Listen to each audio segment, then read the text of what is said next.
اعوذ باللہ من الشیطان الرجیم بسم اللہ الرحمن الرحیم قل ان ربی یبسط الرزق لمن یشاء ویقدر ولکن اکثر الناس لا يعلمون وما اموالکم ولا اولادکم بالتي تقربکم عندنا زلفى الا من آمن وعمل صالحا فَأُولَئِكَ لَهُمْ جَزَاءُ الضِّعْفِ بِمَا عَمِلُوا وَهُمْ فِي الْغُرُفَاتِ آمِنُونَ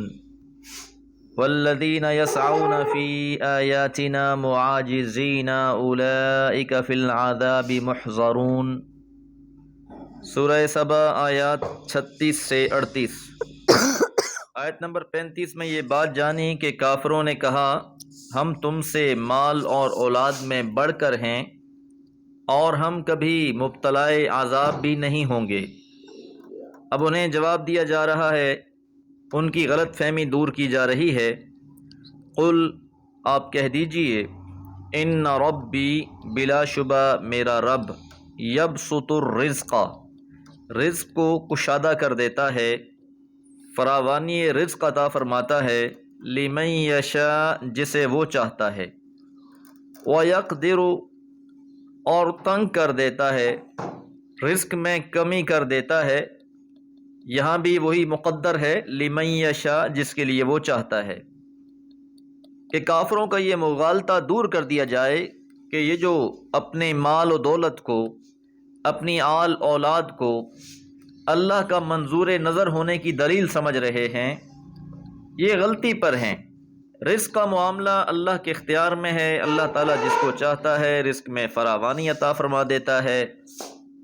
جس کے لیے چاہتا ہے رزق میں تنگی کر دیتا ہے۔ وَلَكِنَّ أَكْثَرَ النَّاسِ لیکن اکثریت لوگوں کی لا يعلمون علم نہیں رکھتی،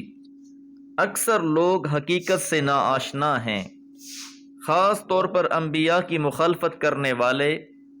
امراء، رؤساء، اغنیاء اسی دھوکے میں مبتلا رہے کہ اگر اللہ تعالی ہم سے ناراض ہوتے تو یوں ہمیں رزق میں فراوانی عطا نہ کرتے، ہم اولاد کے لحاظ سے طاقتور نہ ہوتے۔ اب اس بات کی مزید وضاحت کی جا رہی ہے، وما اموالکم اور نہ تمہارے مال، ولا اولادکم اور نہ ہی تمہاری اولادیں، باللتی تقربکم وہ چیزیں ہیں جو قریب کر دیں تم کو، عندنا ہم سے، زلفا مقرب بنا کر، کہ تمہارے مال اور تمہاری اولاد وہ چیز نہیں ہے جو تم کو ہمارا مقرب بنا دے۔ تو اس بات کی اب مزید وضاحت کر دی گئی،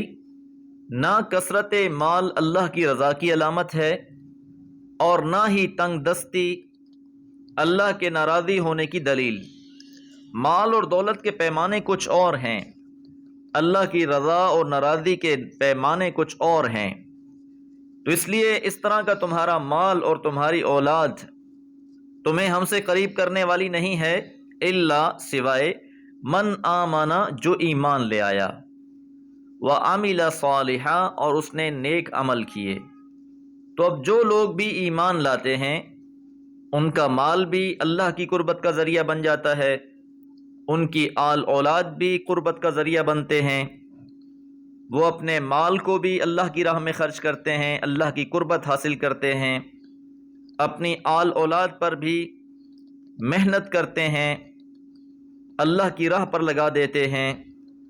یہ بھی قربت کا ذریعہ بن جاتے ہیں۔ تو پہلی بات تو یہ ہے کہ انسان کا اپنا ایمان لانا اور عمل صالح کرنا یہ بنیادی چیز ہے۔ جو شخص خود ایمان نہیں لائے گا، عمل صالح نہیں کرے گا، پھر ایسے شخص کو نہ اس کا مال فائدہ دے سکتا ہے نہ اس کی اولاد۔ البتہ جو شخص ایمان لائے گا اور عمل صالح کرے گا، اس کا مال اور اس کی آل اس کے لیے صدقہ جاریہ بن جائیں گے۔ جس طرح حدیث مبارکہ میں آتا ہے کہ جب کوئی انسان فوت ہو جاتا ہے تو اس کے تمام اعمال منقطع ہو جاتے ہیں سوائے 3 اعمال کے، ایک اس کا علم جس سے لوگ فائدہ لیتے رہتے ہیں، دوسرا اس کا صدقہ کیا ہوا مال، اور تیسرا اس کی نیک اولاد جو اس کے لیے دعائیں کرتے رہتے ہیں۔ اولاد نیک اور صالح ہوگی نماز پڑھے گی، تشہد میں اپنے والدین کے لیے دعا کرے گی،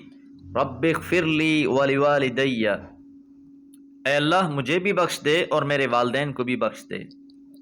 تو ایسے لوگوں کے بارے میں فرمایا فَأُولَئِكَ، پس وہی لوگ ہیں، لَهُمْ جَزَاءُ الضِّعْفِ، انہیں بدلہ بڑھا کے دیا جائے گا، بما عاملوا، بسبب جو انہوں نے عمل کیے، کہ دنیا میں وہ نیک اعمال کرتے رہے، روز قیامت اللہ تعالیٰ ان کے اعمال کا صلہ انہیں بہت زیادہ عطا فرمائیں گے۔ جو انسان ایک نیکی کرتا ہے اس کی 10 نیکیاں لکھی جاتی ہیں، اور یہ کم از کم ہے، اللہ تعالیٰ اسے 700 تک بڑھا دیتے ہیں، اور جس کے لیے چاہتے ہیں اس سے بھی بڑھا دیتے ہیں۔ وہم، اور وہ، فی الغرفات، بالا خاناؤں میں، آمنون، امن سے ہوں گے۔ تو ایسے لوگوں کا ٹھکانہ جنت ہے۔ اس بے ثبات دنیا میں جو لوگ محنت کر جائیں گے وہ ہر خطرے سے آزاد ہوں گے، ان کو جو صلہ ملے گا وہ ابدی ہوگا، لا زوال ہوگا۔ والذین، اور جو لوگ، یسعون، کوشش کرتے رہتے ہیں، فی آیاتنا،